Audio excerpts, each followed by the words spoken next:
Nous pouvons avoir un corps malade, car le Seigneur ne guérit pas toujours les corps malades. Il le fait quelquefois, mais pas toujours. Même chez les meilleurs des saints qu'il ait eus, nous pouvons avoir une nature humaine malade. Et nous savons tous que cela est bien vrai. Nous rencontrons sans cesse quelque chose qui nous trouble chez les uns et les autres. Oh, si seulement je pouvais oublier ce que ce frère est en lui-même, ce que cette sœur est en elle-même, je serais heureux. Mais vous le savez bien, il a ou elle a un si terrible caractère. Il ou elle aime le Seigneur et désire ce que le Seigneur peut approuver. Mais lorsque nous les rencontrons naturellement, nous ne trouvons ni en lui ni en elle une personne facile à vivre.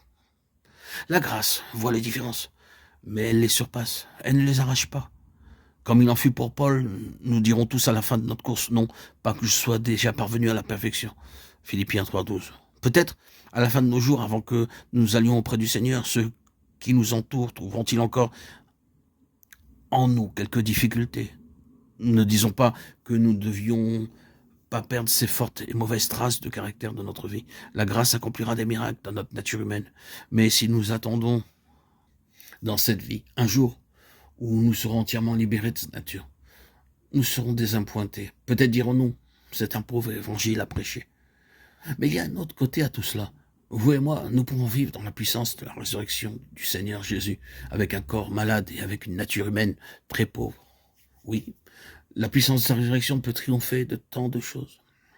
Au-dessus de tout cet arrière-plan naturel peut se trouver la puissance de sa résurrection.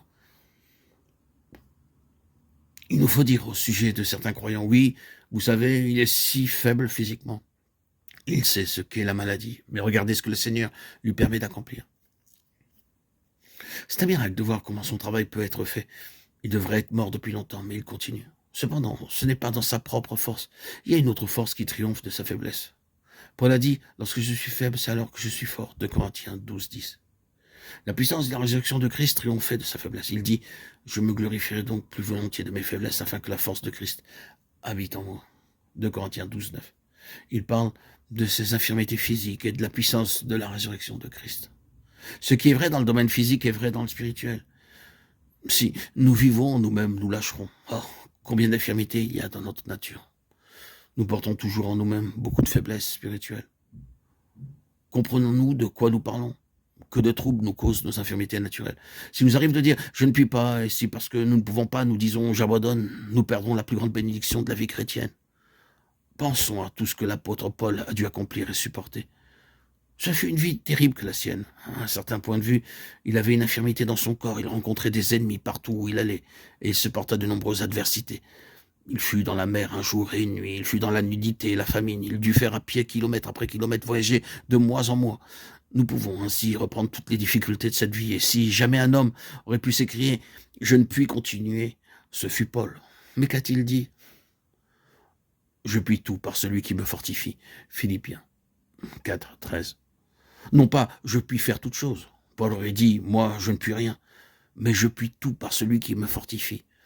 Il eut un jour où naturellement il désespéra de la vie. Il dit « nous avions prononcé en nous-mêmes notre arrêt de mort, ne voulant pas mettre notre confiance en nous, mais en Dieu qui ressuscite les morts ».